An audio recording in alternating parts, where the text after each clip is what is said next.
You have to either not press the clutch or have to completely press the clutch, which is okay. Let's understand this.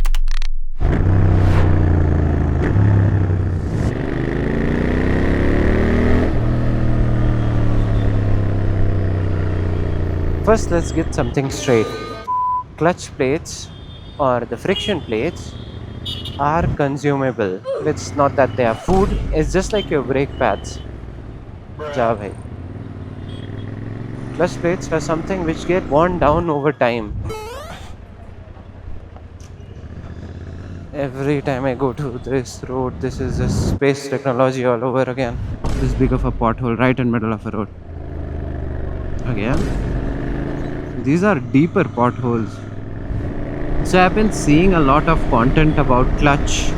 First, let's understand what clutch actually does. So whatever power comes from the engine, the clutch helps translate into the rear wheel. Situation like when you're stopping, your engine will maintain an ideal RPM of 1500, let's assume, but your wheel cannot be in motion because you want to stop. So in this situation, we have to disconnect the engine to the rear wheel.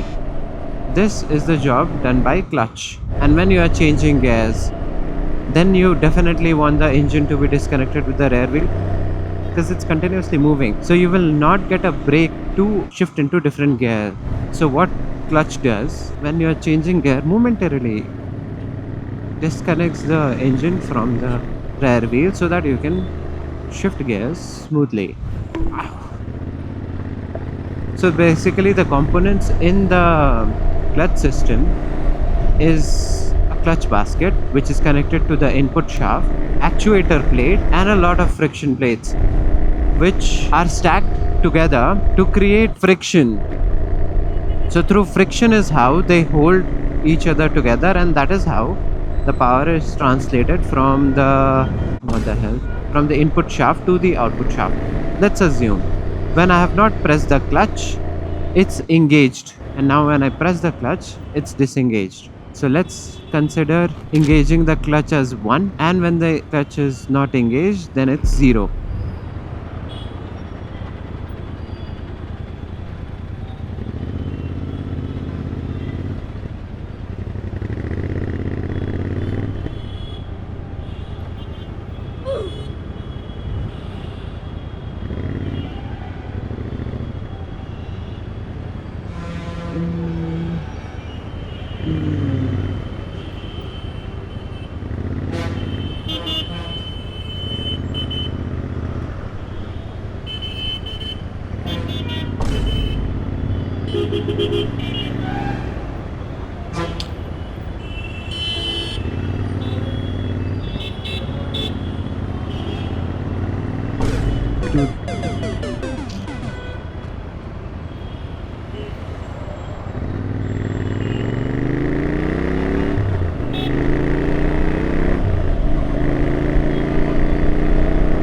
Why does this bus has hazards on now?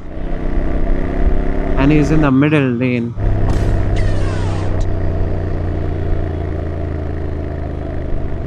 Okay, let's understand this.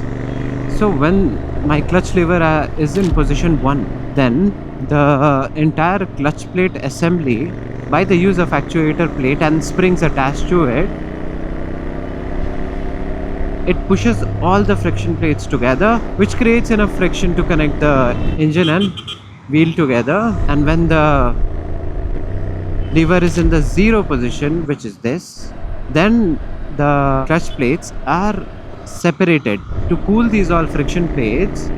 And this entire clutch system, the motorcycle uses engine oil. I'm talking specifically about this motorcycle. The friction plates are usually dipped in oil, which of course lubricates them first thing and again cools them as well, so they don't burn and stick together in heat.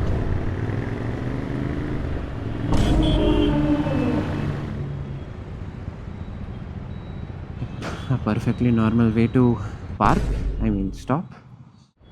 The myth that I keep hearing is you have to either not press the clutch or have to completely press the clutch, which is not really true. There's a reason why we let go of the clutch very slowly, right? It's because between this 1 and 0,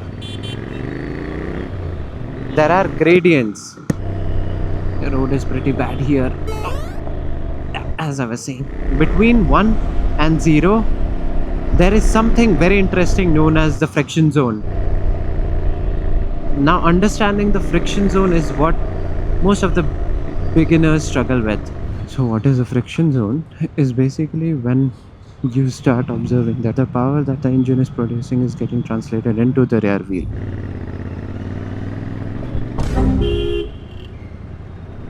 So, the friction zone is where the clutch plates are closer together to create a very small contact, and some of the engine's power get translated to the back wheel, and that is when you start feeling the motorcycle moving forward irrespective of you giving throttle.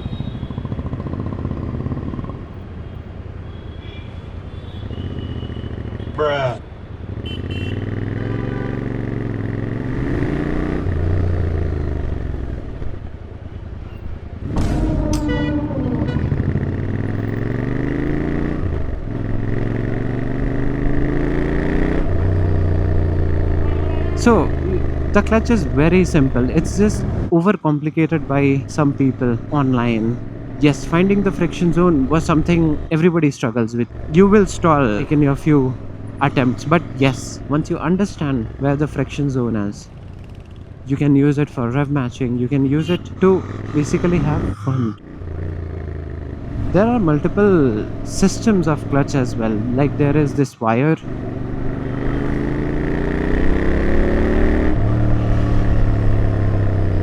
and there is a hydraulic.